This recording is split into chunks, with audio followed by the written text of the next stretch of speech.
Voilà, c'est une joie de se retrouver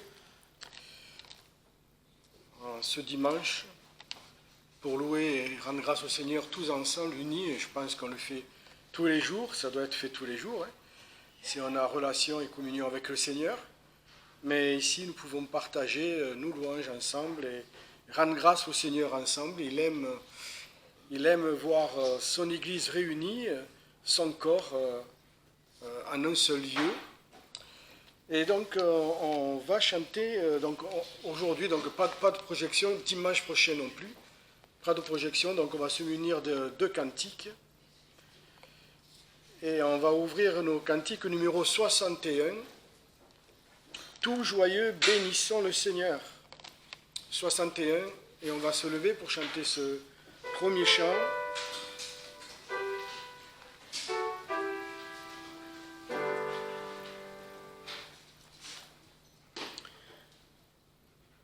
Tout joyeux, bénissons le Seigneur, chantons tes éléments, tes louanges, adorons avec toi le Sauveur. Nous joignons aux célestes phalanges, gloire à Dieu, gloire à Dieu, que ce chant retentisse en tout lieu. Gloire à Dieu, gloire à Dieu, que ce chant retentisse en tout lieu. Dieu dans son règne non pas l'amour, du ciel envoya son Fils unique, et la terre et les cieux dans ce jour s'unissent pour chanter ce cantique. Gloire à Dieu, gloire à Dieu, que ce chant retentisse en tout lieu. Gloire à Dieu, que ce chant retentisse en tout lieu. Le châtiment qui produit la paix, Jésus-Christ a subi pour mon âme. Il voulut expier nos forfaits, en mourant lui sur le bois infâme. Gloire à Dieu, que ce chant retentisse en tout lieu. Gloire à Dieu, que ce chant retentisse en tout lieu.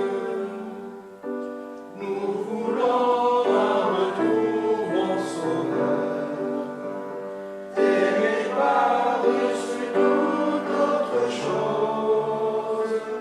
Forme ton amour dans notre cœur, et puis de chacun de nous dispose. Gloire à Dieu, que ce chant retentisse en tout lieu. Gloire à Dieu, que ce chant retentisse en tout lieu. En effet, ce chant retentit en tout lieu, parce que partout sur notre planète, il y a des enfants de Dieu qui louent et qui glorifient le Seigneur le jour, je dirais la nuit, mais quand nous sommes dans la nuit, eux sont dans le jour, quand eux sont dans la nuit, nous sommes dans le jour, et le Seigneur est loué à chaque instant. On va rendre grâce au Seigneur et prier notre Seigneur. Oh oui, Seigneur, à toi toute la gloire, parce que tout ce que tu as créé, Seigneur, c'est pour ta gloire. Tu nous as créés aussi pour ta gloire. Tu nous as créés pour manifester ta grâce, ta miséricorde, ta bonté envers des êtres pécheurs, perdus, égarés, qui étaient autrefois tes ennemis, mais qui aujourd'hui, Seigneur, sont devenus tes enfants, parce que tu nous as réconciliés avec toi par Jésus-Christ à la croix. Il est venu, Seigneur, en ton nom, pour payer le prix de nos âmes et nous racheter. Et aujourd'hui, Seigneur, nous pouvons nous approcher de toi en toute liberté, comme des enfants devant leur Père, pour déjà te dire que nous t'aimons. Nous sommes heureux, Seigneur, de te connaître, de t'appartenir, et que nous te rendons gloire pour tout ce que tu fais chaque jour pour nous, et tout ce que tu prépares aussi, Seigneur, pour la gloire à venir et le royaume à venir. Merci, Seigneur, parce qu'aujourd'hui, tu parles encore, aujourd'hui, tu sauves encore, aujourd'hui, tu vas encore parler au cœur, et tu ne te lasses jamais, Seigneur, de chercher tes brebis, de chercher des âmes bien disposées à écouter et à recevoir le don de la vie éternelle. Te prions, Seigneur, de conduire ces instants par ton esprit, de conduire à la louange et l'adoration dont tu es digne, Seigneur, parce que voilà, tu nous as régénérés, tu nous as purifiés et tu nous as sanctifiés pour toi. Et donc que ta volonté s'accomplisse aussi dans nos vies pour la gloire de ton nom. Nous te prions tout cela au nom de Jésus-Christ. On va continuer avec le numéro 125.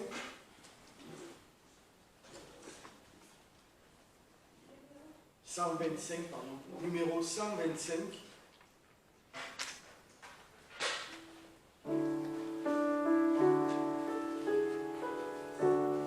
Encore une fois, l'amour de Dieu manifesté en Jésus-Christ à la croix. Le Fils de Dieu vint sur la terre, mourir pour moi, car il m'aime. Est-il depuis aux forces mystères, l'amour plus grand et plus parfait? Jésus m'a tant aimé, Jésus m'a tant aimé.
Pour qu'il y ait un appel, il faut aussi que l'on aille devant les gens pour annoncer l'évangile de Christ, qu'ils entendent l'évangile de Christ afin qu'ils croient en sa parole et en son œuvre pour eux. On va lire ce matin Matthieu chapitre 5. Matthieu chapitre 5, versets 43 à 48. Donc Matthieu chapitre 5, versets 43 à 46. À 48, pardon. 48.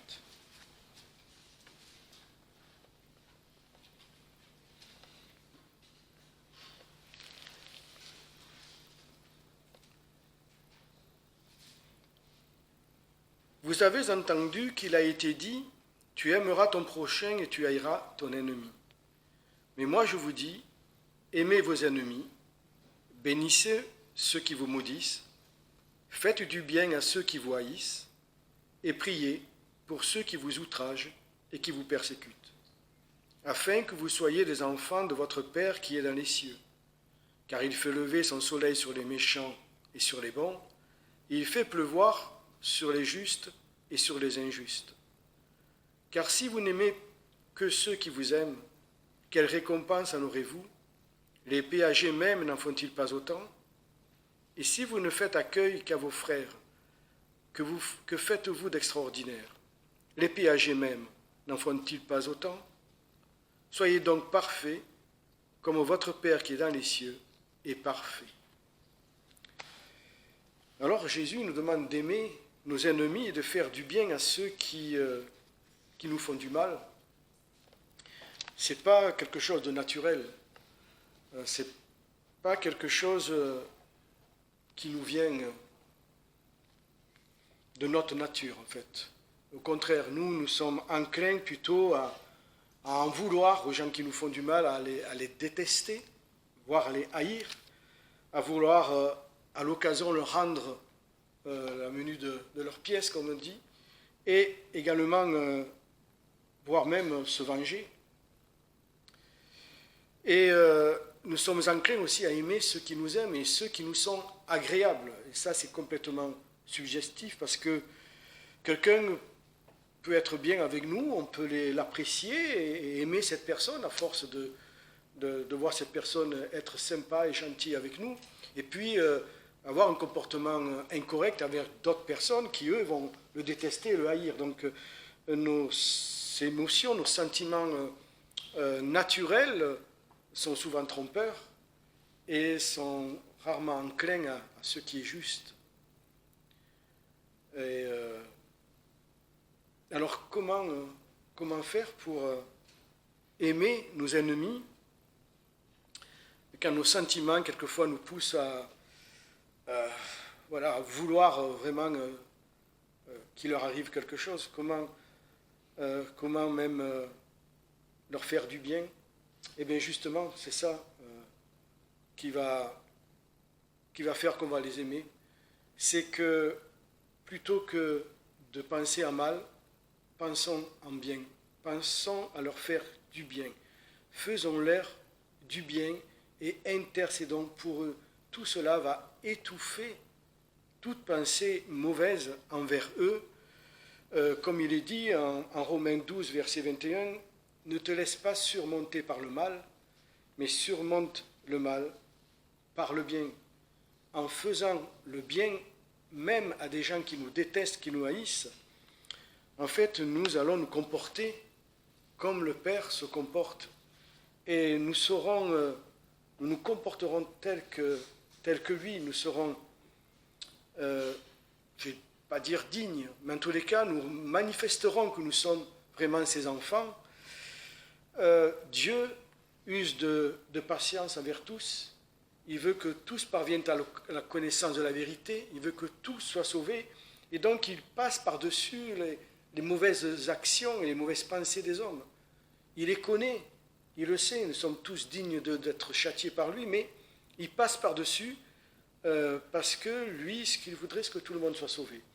Et nous aussi, même devant ceux qui nous détestent et qui nous haïssent et qui nous veulent du mal, pensons à leur âme. Pensons à les désirer pour Dieu. Pensons à manifester cet amour de Dieu pour eux, afin qu'il y ait de l'espérance pour eux, en voyant l'amour que nous pouvons leur porter de la part de Dieu. C'est là que nous témoignons de l'œuvre de Dieu et c'est là que nous pouvons avoir une espérance pour eux. Espérance de voir passer les ennemis du côté de nos frères et de nos sœurs, comme a été Saül, Saul, qui est devenu Paul. Voilà comment aimer nos ennemis, comment leur faire du bien, comment les bénir. Voilà, pensons toujours, dominons les pensées mauvaises qui sont en nous par des actions de bonté envers eux. En faisant le bien, nous dominerons notre nature charnelle en cela, et nous ferons la volonté de Dieu, et nous serons tels qu'il est lui. Il est dit, soyez parfaits comme votre Père qui est dans les cieux. Alors parfait, ce n'est pas parfait en sainteté, mais parfait en amour en tous les cas, en manifestant cet amour envers eux. Voilà, c'est ce que je voulais dire ce matin. Peut-être que nous ne connaissons pas d'ennemis actuellement, mais ça peut arriver. Et nous savons qu'il y a des frères et des sœurs qui, eux, connaissent des ennemis, qui les haïssent, qui les détestent, qui veulent leur fin. Voilà, il faut manifester de l'amour envers tous et de la bienveillance et faire du bien à tous. Pas seulement à nos ennemis, bien sûr, mais à tous. On va continuer dans nos cantiques avec le numéro 302. Donc, cantique numéro 302. Un chrétien, je voudrais être. Et ça se termine par tel Jésus, je voudrais être.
Sur la terre, aspirons à ressembler à Jésus, à être tel que lui, à aimer comme lui, voilà, à être pur et saint comme lui.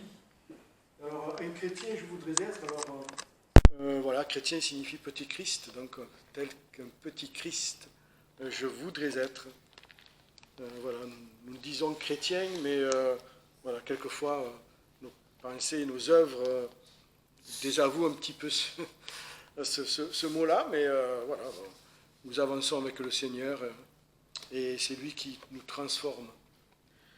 Alors, sans projection, donc, le verset du mois, le nouveau verset du mois, se trouve dans le psaume 51 au verset 19. Le sacrifice agréable à Dieu, c'est un esprit brisé. Ô Dieu, tu ne méprises pas le cœur contrit et brisé. Psaume 51, verset 19, je le redis. Le sacrifice agréable à Dieu, c'est un esprit brisé. Ô Dieu, tu ne méprises pas le cœur contrit et brisé.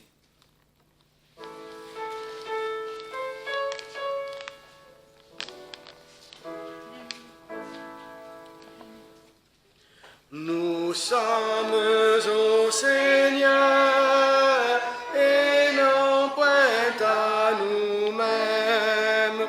Pour la vie et la mort, nous sommes au Seigneur.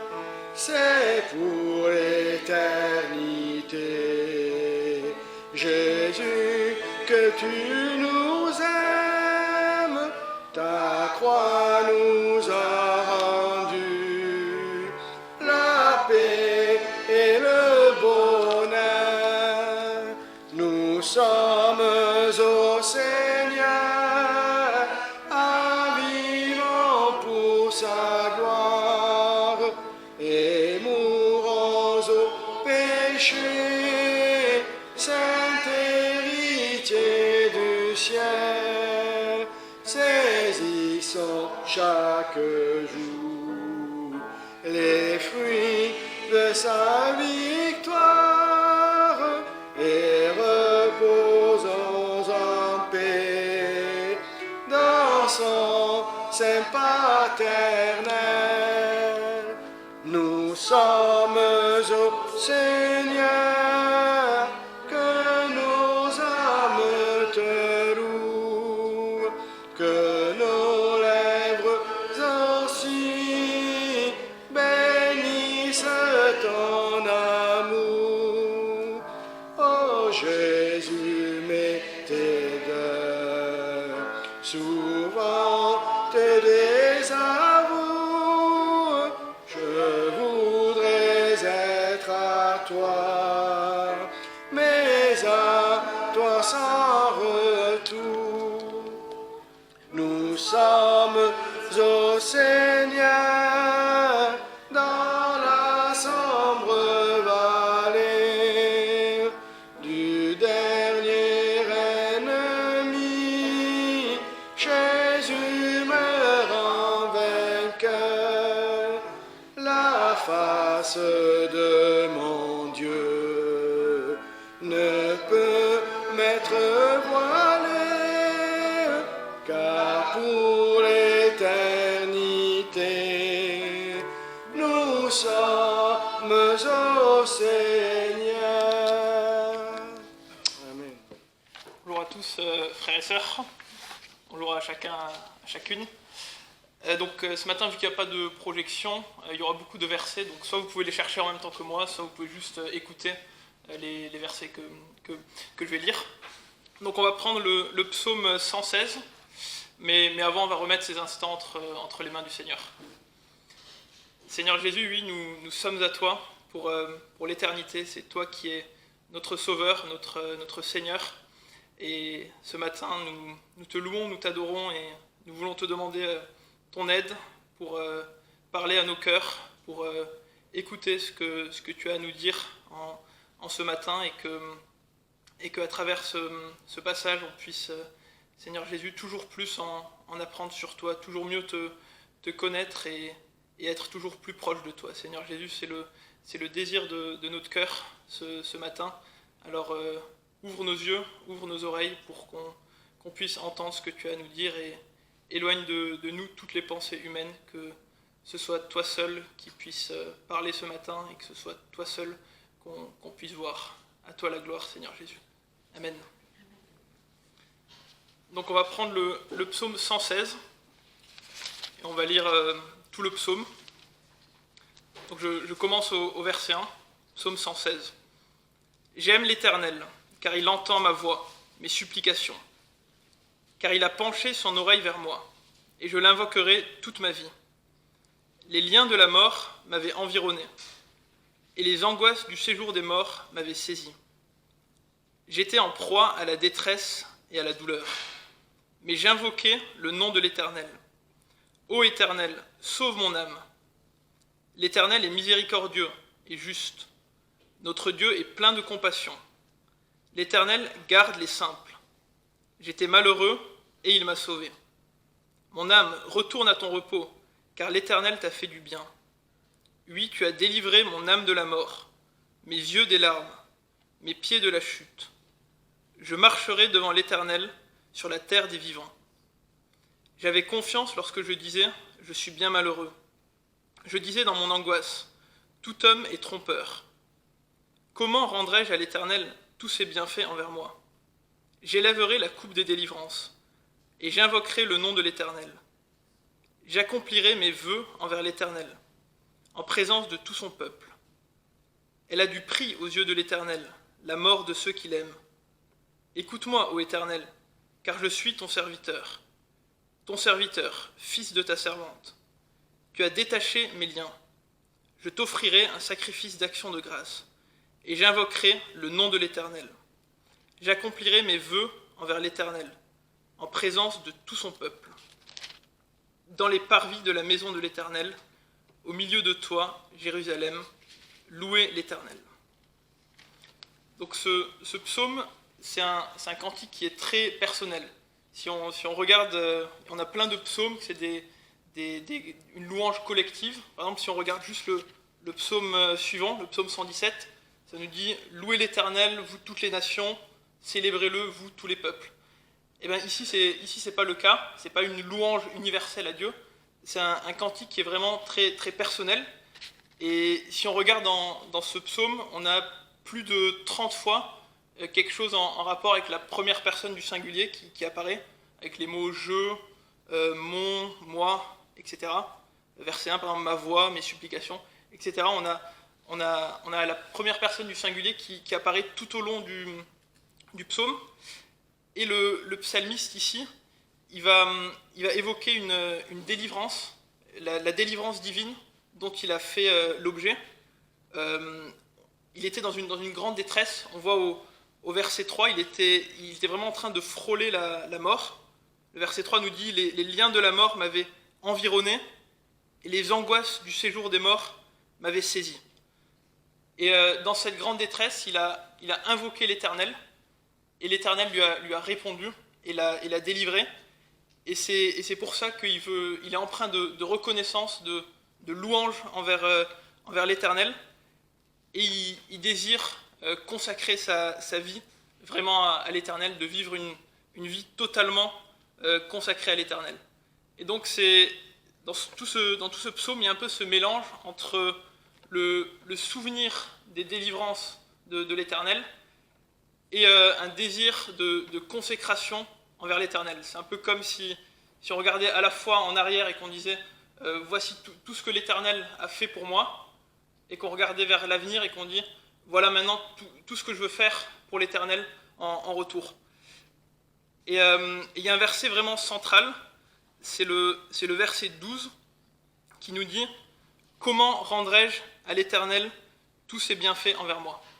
Et c'est ce que je nous invite ce matin, frères et sœurs, rendons à l'Éternel ses bienfaits.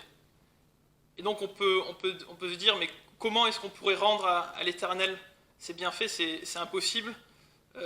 Ces bienfaits, ils sont innombrables, ils nous dépassent. Et la version Osterwald, elle le dit un peu différemment. Elle dit que puis-je rendre à l'Éternel? Que rendrai-je à l'Éternel? Tous ses bienfaits sont sur moi. quelque chose comme ça, je ne l'ai pas sous les yeux exactement. Voilà, ça.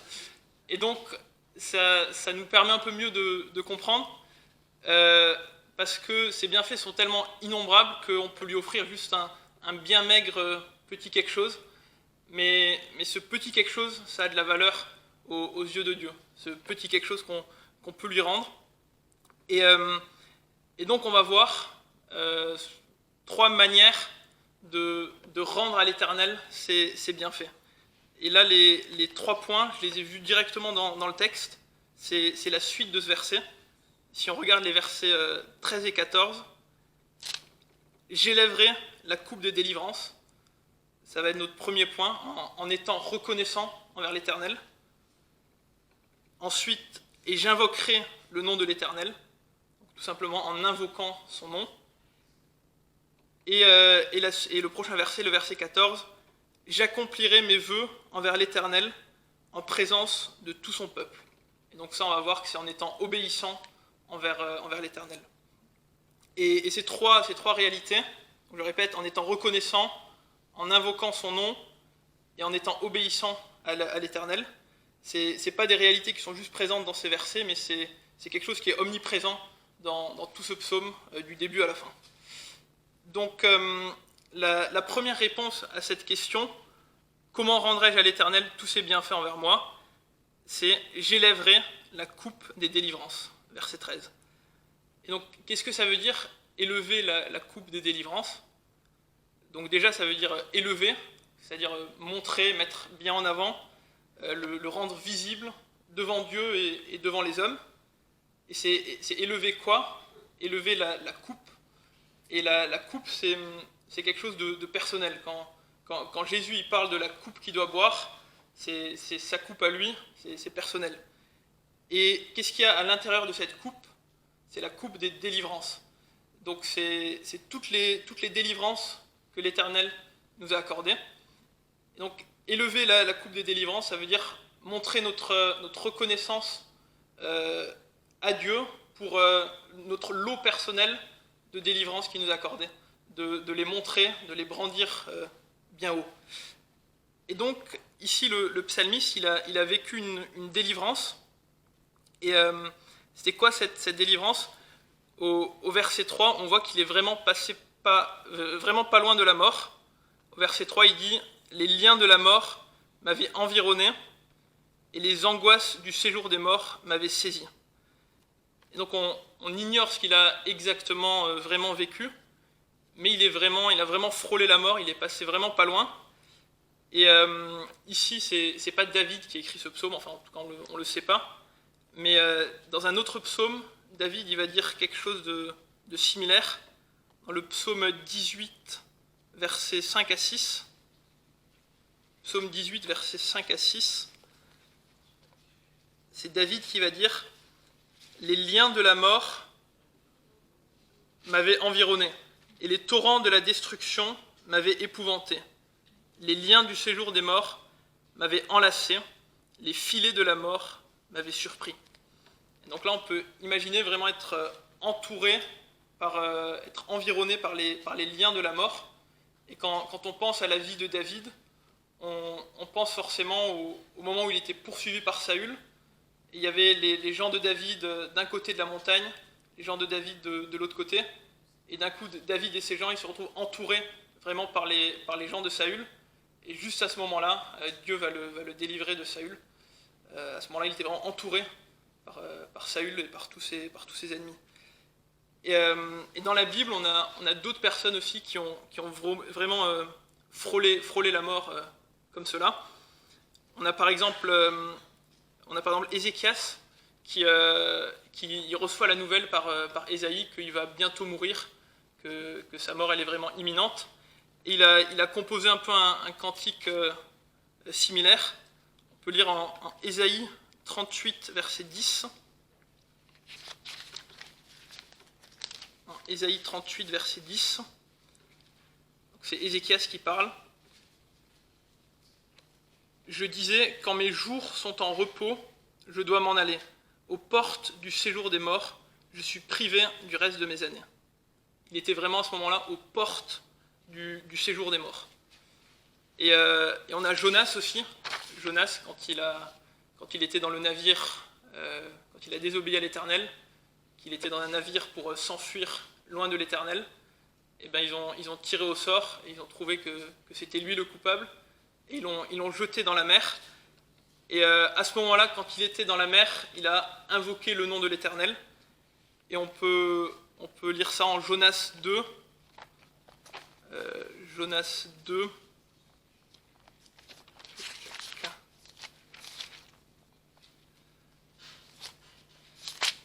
Jonas 2 au verset 3. Donc c'est Jonas dans le ventre du poisson qui dit, il dit « Dans ma détresse, j'ai invoqué l'Éternel et il m'a exaucé. Du sein du séjour des morts, j'ai crié et tu as entendu ma voix. Tu m'as jeté dans l'abîme, dans le cœur de la mer et les courants d'eau m'ont environné. Toutes tes vagues et tous tes flots ont passé sur moi. Je disais, je suis chassé loin de ton regard, mais je verrai encore ton saint temple. Les eaux m'ont couvert jusqu'à m'ôter la vie, l'abîme m'a enveloppé, les roseaux ont entouré ma tête. » Et donc là, quand il était dans la mer, il était vraiment... toutes tes vagues et tous tes flots sont passés sur moi. Et à ce moment-là, il a crié à l'Éternel, il a invoqué l'Éternel. Et dans les deux cas, pour Ézéchias comme pour Jonas, l'Éternel a répondu. Il a accordé 15 années de vie supplémentaires à Ézéchias. Il a envoyé un poisson pour engloutir Jonas et pour après le recracher sur la terre ferme. Et donc l'Éternel peut délivrer de la mort physique. Et peut-être certains d'entre nous, on a peut-être dans notre vie déjà une fois été vraiment environnés par les liens de la mort. Et le Seigneur nous a délivrés de la mort physique. Peut-être que certains d'entre nous l'ont vraiment expérimenté au sens vraiment littéral du terme. Mais on peut se demander de quoi d'autre l'Éternel peut nous délivrer encore. Et bien la plus grande délivrance, c'est cette délivrance de la mort spirituelle, de l'esclavage du péché. Et spirituellement, on était bien plus que juste environné par les liens de la mort. On était carrément mort par nos offenses. On était mort par nos offenses et Dieu nous a rendus à la vie. On peut voir ça en Colossiens 2, verset 13. Colossiens 2, verset 13.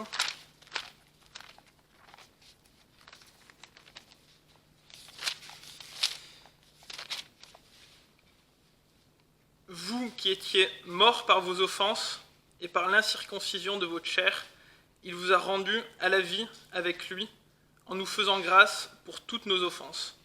Il a effacé l'acte dont les ordonnances nous condamnaient et qui subsistait contre nous, et il l'a éliminé en le clouant à la croix. Par Jésus, en mourant à la croix, il a effacé l'acte de condamnation. Il a éliminé cet acte de condamnation. Et donc, tout au long de notre vie, on ne pourra jamais être assez reconnaissant pour cette délivrance extraordinaire du merveilleux salut en Jésus-Christ. Et on ne pourra pas expérimenter de délivrance plus extraordinaire que celle-là.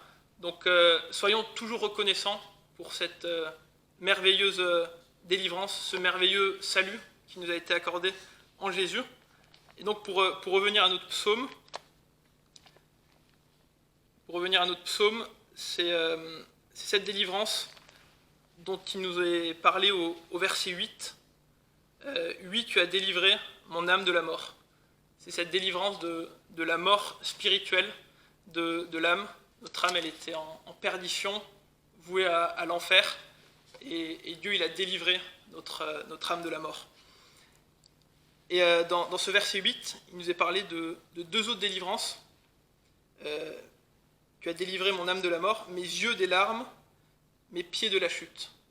Et ça, c'est deux autres délivrances qu'on peut expérimenter tout au long de notre vie chrétienne.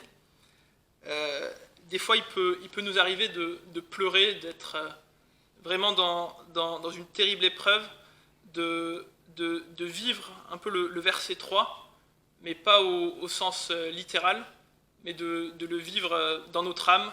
On a l'impression que plus rien ne va, que tout devient sombre, qu'on a l'impression qu'on s'en sortira jamais, et notre âme, elle gémit, notre âme, elle est angoissée. On a l'impression que personne peut nous comprendre, qu'il n'y aura jamais de solution. On se sent vraiment malheureux, comme c'est dit au verset 6. Le psalmiste, il était malheureux. Au verset 10 aussi, il disait « Je suis bien malheureux ».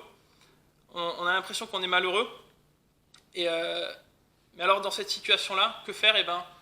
Prendre Dieu au mot et croire en cette promesse qu'il délivre nos yeux des larmes. Et on a cette promesse qu'un jour, il essuiera toute larme de nos yeux, et ça sera d'une manière définitive, d'une manière éternelle, quand on sera au ciel avec lui, dans la gloire, pour l'éternité.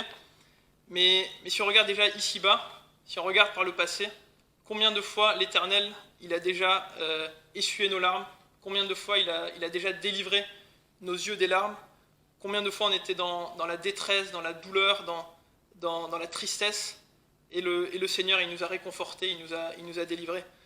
Et chacune de ces délivrances, ça doit être un sujet de reconnaissance, et on peut dire à notre âme qui s'agitait, on peut lui dire le verset 7, « Mon âme, retourne à ton repos, car l'Éternel t'a fait du bien. » Et la troisième délivrance, la fin du verset 8, « Mes pieds de la chute. » Il a délivré mes pieds de la chute. Et ça nous parle de la sanctification tout au long de notre marche chrétienne. Et Jésus à la croix, il a tout accompli. Il nous donne la victoire sur le péché.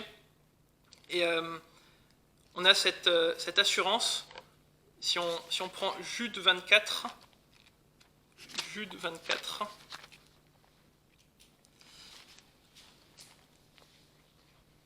qui nous dit « Or, à celui qui peut vous préserver de toute chute et vous faire paraître devant sa gloire irréprochable et dans l'allégresse. » On a cette assurance que Dieu peut nous préserver, il peut nous garder de toute chute.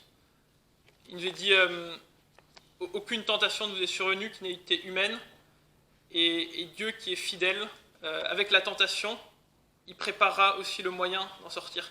Et quand Dieu il permet la tentation, à côté on a toujours le moyen d'en sortir. On peut toujours supporter la tentation parce que Dieu nous permet cela. Il nous garde de toute chute. Il peut nous préserver de toute chute. Et la vie chrétienne, c'est pas je suis comme ça, j'y arriverai jamais, je pêche tous les jours, c'est mon caractère, c'est ma disposition. Non, la vie par l'esprit, c'est une marche victorieuse où Dieu peut nous garder de toute chute. Et il faut garder en tête que chaque pas qu'on fait, c'est pas grâce à nous, c'est pas grâce à nos propres forces, mais à chaque fois qu'on fait un pas de plus, c'est Dieu qui nous a gardés de la chute. Et donc pour ça, soyons reconnaissants vers Dieu à chaque fois qu'on peut résister à la tentation, parce que c'est grâce à lui et c'est pas par nos propres forces. Et donc voilà dans ce verset un triple motif de reconnaissance. Tu as délivré mon âme de la mort, mes yeux des larmes, mes pieds de la chute.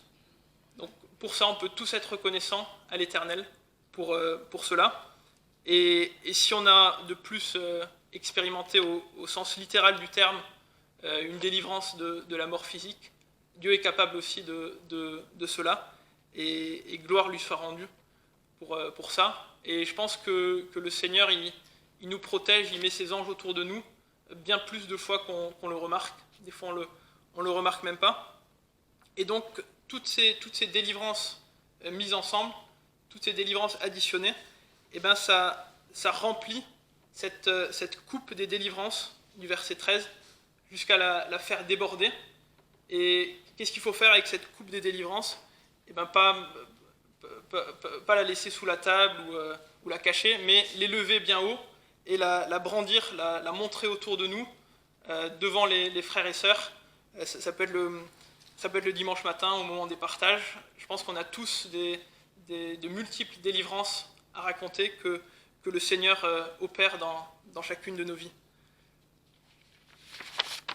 Et donc maintenant le deuxième élément de réponse à cette question, je répète la question du verset 12, comment rendrai-je à l'Éternel tous ses bienfaits envers moi? Donc le deuxième élément de réponse, c'est « et j'invoquerai le nom de l'Éternel ».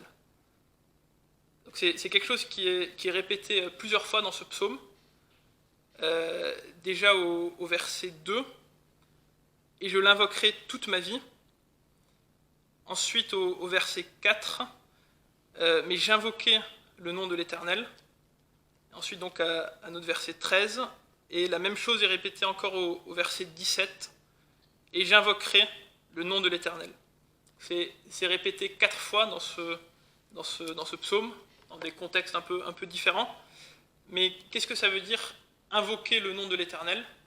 Invoquer, ça veut dire faire appel à. Invoquer le nom de l'Éternel, ça veut dire faire appel au nom de l'Éternel. Et donc là, au verset 4, si on regarde le verset 4, c'est la suite du verset 3. C'était quand il était vraiment en train de frôler la mort dans cette grande détresse. C'est à ce moment-là qu'il dit, verset 4, « Mais j'invoquai le nom de l'Éternel, ô Éternel, sauve mon âme. » Et donc à ce moment précis, qu'est-ce qu'il fait? Il invoque l'Éternel avec ce cri de détresse, ô Éternel, sauve mon âme. Et donc quand on est dans la détresse, quand on est au fond du trou, pas besoin de faire de grandes et belles déclarations, pas besoin de faire de grandes fioritures, juste un petit cri, Seigneur aide. On a cette promesse que au psaume 50, verset 15, qui nous dit, quand on est dans la détresse, psaume 50, verset 15, « Et invoque-moi au jour de la détresse, je te délivrerai et tu me glorifieras. » On a cette promesse que quand on l'invoque au jour de la détresse, il nous répond, il nous délivre. Et donc c'est précisément à ce moment-là, quand on est désemparé, quand on sait plus quoi faire, quand on est à bout de force, c'est précisément à ce moment-là que l'Éternel peut intervenir, que l'Éternel peut agir pour nous. Et si on reprend nos deux exemples de tout à l'heure, Ézéchias et Jonas, c'est ce qu'ils ont fait chacun. Donc on peut lire Ésaïe 38, verset 14. Ésaïe 38, verset 14. Ça c'est Ézéchias qui parle. « Je poussais des cris comme une hirondelle en voltigeant, je gémissais comme la colombe, mes yeux s'élevaient languissant vers le ciel. » Et là on a ce cri de détresse. « Ô Éternel, je suis dans l'angoisse, secours-moi. » Et Jonas aussi dans le ventre du poisson. On revient à Jonas 2, verset 3. Il dit « Dans ma détresse, j'ai invoqué l'Éternel, et il m'a exaucé. Du sein du séjour des morts, j'ai crié, et tu as entendu ma voix. » Et donc dans les deux cas, l'Éternel a répondu, pour Ézéchias comme pour Jonas, et pour notre psalmiste aussi, l'Éternel a répondu, c'est ce qu'on a vu tout à l'heure avec le verset 8, cette délivrance. Au verset 6, c'est dit aussi « J'étais malheureux, et il m'a sauvé. » Et donc maintenant, le psalmiste, qui a expérimenté cette délivrance, qu'est-ce qu'il va faire après avoir dit tout à l'heure « J'élèverai la coupe des délivrances », qu'est-ce qu'il va dire ensuite? Il va dire « Et j'invoquerai le nom de l'Éternel ». Et donc, l'Éternel l'a délivré, et il va continuer à invoquer le nom de l'Éternel. Et donc, invoquer l'Éternel, c'est pas seulement quand tout va mal, c'est aussi quand tout va bien. C'est pas seulement pendant l'épreuve, c'est aussi après l'épreuve. Et bien souvent, c'est quelque chose qu'on a peut-être souvent tendance à négliger ou à oublier. Quand on est au fin fond de l'épreuve, on supplie l'Éternel, et une fois qu'il a accordé la délivrance, paf, plus rien, on oublie, et on oublie même l'épreuve qu'on a vécue, c'est comme si de rien n'était. Et donc, invoquer l'Éternel, ça doit être bien plus que ça, ça doit être un style de vie. Verset 2, et je l'invoquerai toute ma vie. Ça doit être tous les jours de notre vie, chaque jour, tout au long de notre vie, dans les moments d'allégresse comme dans les moments de désespoir, de détresse. Et on a cette certitude que l'Éternel nous entend. Verset 1, j'aime l'Éternel car il entend ma voix, mes supplications. Et bien plus que simplement il nous entend, la suite, le verset 2, car il a penché son oreille vers moi. Et donc c'est quoi la différence entre entendre et pencher son oreille? Si par exemple quelqu'un me parle ici, et que moi je suis sur mon téléphone et je ne l'écoute pas, je fais autre chose, j'entends sa voix, mais je ne l'écoute pas, je ne saurais pas ce qu'il m'a dit. Mais par contre, si je penche mon oreille, là j'écoute, je regarde la personne et j'écoute ce qu'elle me dit. Et l'Éternel, il est comme ça avec nous. Pas seulement il nous entend, mais il penche son oreille vers nous, il prête attention à ce qu'on lui dit. Et Dieu, il agit comme ça avec chacun d'entre nous. Et chacune de nos prières, elle a de la valeur aux yeux de Dieu. Chacune de nos prières, elle est précieuse. Et on peut voir ça en Apocalypse 5, verset 8. Apocalypse 5, verset 8.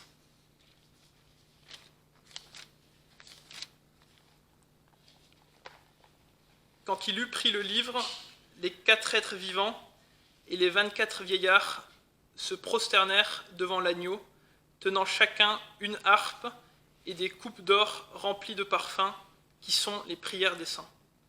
Nos prières aux yeux de Dieu, c'est comme ces parfums qui sont dans ces coupes d'or. Et chacune de nos prières, elles ont de la valeur à ses yeux. Qu'on ait, verset 1, une voix pleine d'assurance, ou alors qu'on le prie en faisant des supplications, qu'on gémit, qu'on soupire, qu'on ne sait pas quoi dire. Il n'y a pas un des deux qui a plus de valeur aux yeux de Dieu.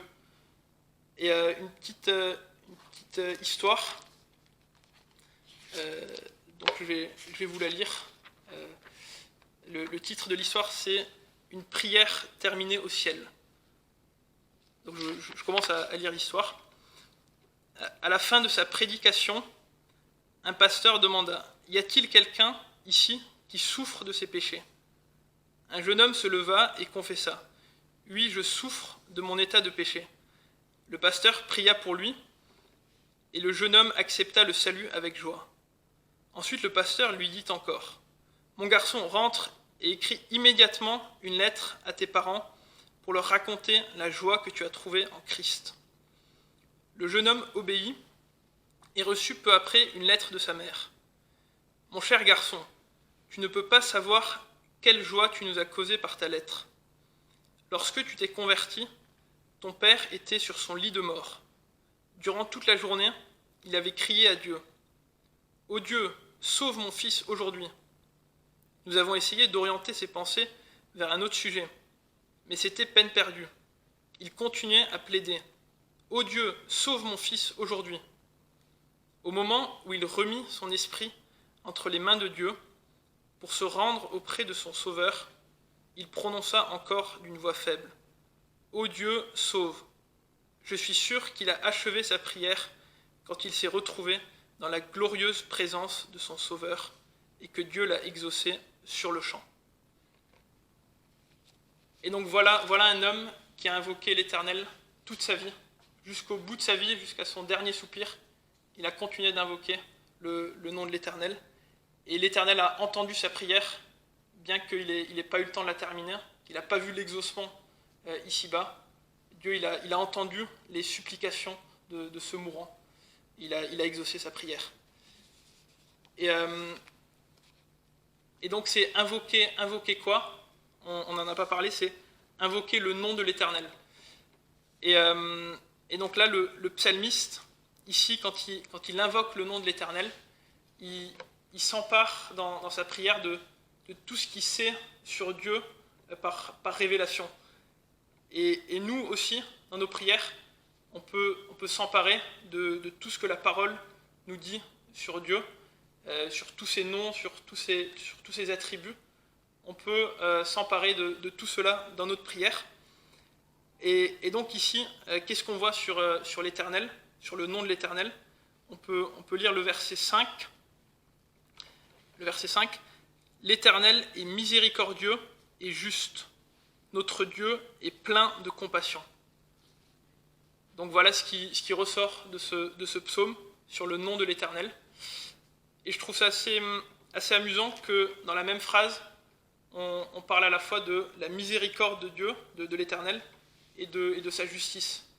Et donc souvent quand on discute avec des musulmans et qu'on leur dit comment est-ce qu'on pourrait être sûr d'aller au paradis, comment est-ce qu'on peut être sûr d'être sauvé, et bien ce qu'ils vont toujours mettre en valeur, c'est toujours la miséricorde de Dieu. Dieu est miséricordieux, Dieu est miséricordieux. Mais qu'est-ce que ça veut dire exactement la miséricorde? La différence entre la miséricorde et la grâce, il y a une petite nuance. La grâce, c'est une faveur imméritée. C'est que Dieu nous traite selon ce qu'on ne mérite pas. On ne mérite pas le salut, on ne mérite pas la vie éternelle. Et pourtant, Dieu nous le donne. Et la miséricorde, c'est plutôt le côté un peu négatif, entre guillemets. C'est Dieu ne nous traite pas selon ce qu'on mérite. Et on mérite l'enfer, on mérite la colère de Dieu, la condamnation, mais Dieu ne nous traite pas selon ça. Mais du coup, si Dieu ne nous traite pas selon ce que méritent nos péchés, ben quelque part, ça rentrerait un peu en conflit avec la justice de Dieu. Donc soit Dieu est juste, soit Dieu est miséricordieux. Mais comment est-ce qu'il peut être les deux à la fois, miséricordieux et juste? C'est en vertu du sacrifice de Christ, où Christ a payé ce que méritent nos péchés. Il a payé le prix une fois pour toutes. Et grâce à cela, Dieu peut être juste tout en justifiant celui qui a la foi en Jésus. Et donc voilà pourquoi ce n'est pas un pléonasme, ce n'est pas une contradiction que l'Éternel soit miséricordieux et juste, les deux à la fois. Et donc on peut s'emparer de cela, on peut faire appel à ces attributs de Dieu dans notre prière. On peut faire appel à sa miséricorde quand on a chuté, pour que Dieu nous relève. On peut faire appel à sa justice quand on subit de l'injustice de la part des hommes, de la part de notre entourage. Et si on regarde le verset 11, c'est sûrement ce que le psalmiste il a vécu. Au verset 11, « Je disais dans mon angoisse, tout homme est trompeur. » Certainement, il a été déçu, trahi ou même attaqué par des hommes. Et donc, dans cette situation, faisons appel à la justice de Dieu. Et la fin du verset 5, « Notre Dieu est plein de compassion. » Donc, on peut faire appel à sa compassion quand on est dans la tristesse, quand on est dans le désespoir. Faisons appel à sa compassion. Et là, on a fait juste avec ce qu'on peut retirer de ce psaume, mais on pourrait multiplier les exemples avec tous les noms, tous les attributs de Dieu. Et je pense que le fait de connaître les noms de Dieu, de connaître ses attributs, c'est quelque chose qui peut nous aider, nous réconforter dans les différentes situations, dans les différentes étapes de notre vie. C'est quelque chose dans lequel on peut trouver du réconfort et un appui. Et donc, pour revenir à notre question, verset 12, « Comment rendrai-je à l'Éternel tous ses bienfaits envers moi ?» Troisième élément de réponse, c'est le verset 14, « J'accomplirai mes vœux envers l'Éternel en présence de tout son peuple. » Donc là, Jonas, il va dire aussi quelque chose de similaire dans le ventre du poisson. Si on prend Jonas 2, verset 10, à la fin de sa prière, au verset 10 de Jonas 2, il va dire « Pour moi, je t'offrirai des sacrifices avec un cri d'action de grâce. J'accomplirai les vœux que j'ai faits. Le salut vient de l'Éternel. Donc, accomplir mes vœux envers l'Éternel, qu'est-ce que ça veut dire? Donc, en son temps, pendant le temps de l'Ancien Testament, les gens ils faisaient souvent des vœux à l'Éternel. Ils s'engageaient solennellement à quelque chose qu'ils voulaient faire pour l'Éternel, et ils devaient le faire absolument. Il n'y avait plus de retour en arrière possible. C'est une promesse, un serment à l'Éternel. Mais aujourd'hui, en Christ, c'est plus vraiment le cas. En Christ, on a la liberté. Mais je pense que chacun d'entre nous, le Seigneur, il nous demande certaines choses. Il nous met certaines choses à cœur. Et de telle sorte que si on ne ferait pas ces choses, on aurait l'impression un peu de résister à l'Éternel. On aurait une mauvaise conscience de ne pas avoir suivi sa volonté, de ne pas lui avoir obéi. Et donc, accomplir mes vœux envers l'Éternel, qu'est-ce que ça veut dire? Ça veut dire obéir simplement, être obéissant au Seigneur, faire simplement ce qu'il nous demande à nous, pas aux autres, ce qu'il me demande à moi personnellement, et être fidèle dans ces petites choses que le Seigneur nous demande à chacun d'entre nous. Et puis c'est rajouté en présence de tout son peuple. Donc il s'agit ici du peuple d'Israël, puisque au verset 19 c'est parlé de Jérusalem. Mais cette idée d'engagement public, d'un témoignage public, moi ça m'a fait fortement penser au moment du baptême, où devant le peuple de Dieu, devant l'Église, devant les frères et sœurs, on confesse publiquement qu'on a placé notre foi en Christ pour notre salut éternel. Et ça, c'est le premier acte d'obéissance au Seigneur. Et on peut se demander si on n'est pas encore passé par les eaux du baptême, qu'est-ce qui nous empêche de s'engager publiquement devant les frères et sœurs, devant le peuple de Dieu. Et avec cette obéissance, au verset 17, il nous est aussi parlé d'un sacrifice, d'une offrande. Verset 17, « Je t'offrirai un sacrifice d'action de grâce ». Et obéir au Seigneur, c'est aussi un sacrifice d'action de grâce. Ça rejoint un peu la reconnaissance, ce qu'on a vu dans la première partie. Donc, obéir au Seigneur, c'est aussi lui manifester notre reconnaissance. Et dans le Nouveau Testament, on voit aussi deux sacrifices qu'on doit offrir à l'Éternel. En Hébreux 13, verset 15. Hébreux 13, verset 15.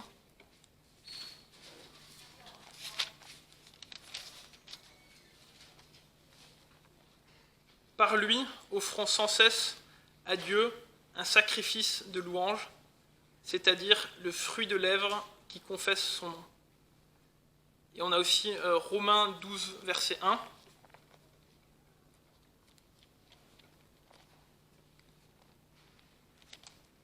Romains 12, verset 1.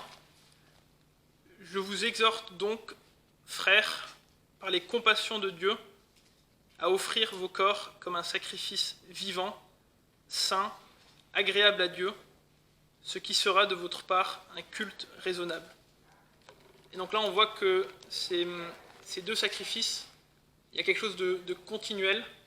En hébreu, c'est dit d'offrir sans cesse à Dieu. Et ici, en romain, c'est un sacrifice vivant. Donc c'est quelque chose qui doit être continuel dans notre vie.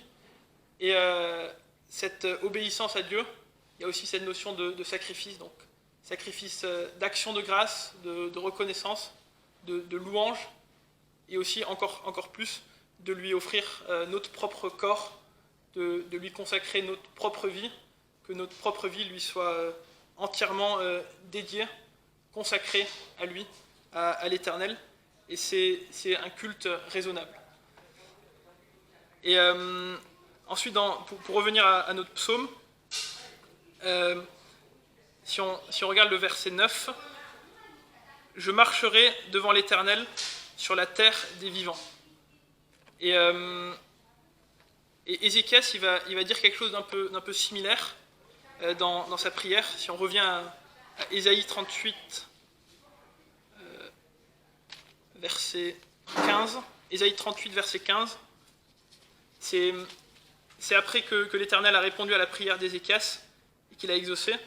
Au verset 15, il va dire que dirais-je? Il m'a répondu et il m'a exaucé. Je marcherai humblement jusqu'au terme de mes années, après avoir été ainsi affligé. Et donc l'obéissance au Seigneur, ça implique aussi une marche chrétienne, de marcher humblement, simplement juste un pas à la fois, avec le Seigneur, et avec, comme on l'a vu tout à l'heure, cette assurance que Dieu peut nous garder de toute chute, et si jamais on chute, le Seigneur nous relève si on chute. Et donc cette marche devant l'Éternel, est-ce que c'est possible pour nous-mêmes de marcher devant l'Éternel? Non, c'est pas possible. C'est possible à cause de quoi? On peut lire Luc 1, le verset 74. Luc 1, verset 74.